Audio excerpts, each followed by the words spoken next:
एक छोटे से गांव में, जहां सरसब्ज पहाड़ियों के साथ एक अजीब व गरीब झील थी जिसे सरख पानी की झील कहा जाता था।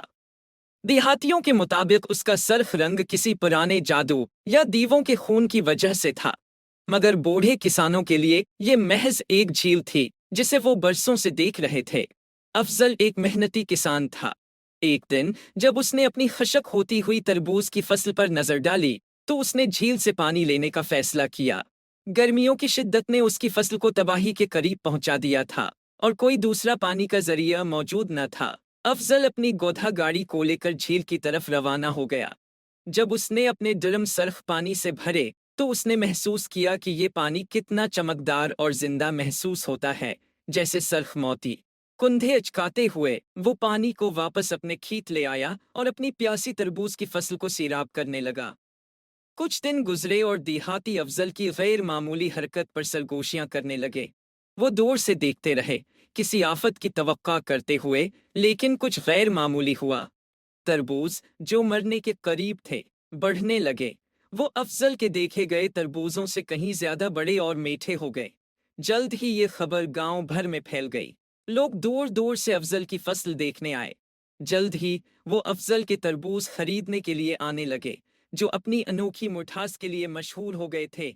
जीप की सादा जिंदगी बदल गई। वो एक मशहूर किसान बन गया, मगर वो अपनी आजिजी और मेहनत से बाज न आया।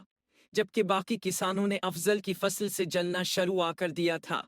एक शाम सब मिलकर अफजल को हराने की साजिशें करने लगे। उन्होंने अपनी फसल को झील का पानी दुनिया का सोचा, मगर झील के पानी से उनकी फसल को खास फर्क ना पड़ा। फिर किसानों ने तरबूज को इंजेक्शन लगाने का सोचा और वो अपने तरबूज को इंजेक्शन लगाने लगे, मगर इंजेक्शन से तरबूज खराब होने लगे और इस तरह किसानों की सारी फसल तबाह होगी। किसानों की दिलचस्पी बढ़ गई और वो झील के राज जानने के लिए अफजल के पास जाने लगे। फिर तमाम किसानों ने अफजल से अपनी गलती की माफी मांगी और सरख झील का पूछा कि हमारे तरबूज क्यों नहीं बड़े हुए। तो अफजल ने इन्हें अपने दादा की बात बताई कि ये झील सिर्फ नेक और मेहनत करने वालों की मदद करती है। इस तरह सब लोग नेक और उसचे दिल से सरख झील से अपनी फसलों को सराब करने लगे। वक्त गुजरता गया और गांव भी बदल गया। गांव खुशहाल हुआ, एक ज़रूरी और तिजारती मरकज बन गया।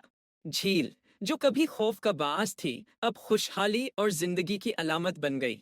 उम्मीद है आपको स्टोरी पसंद आई होगी। Thanks for watching. Please like and subscribe my YouTube channel.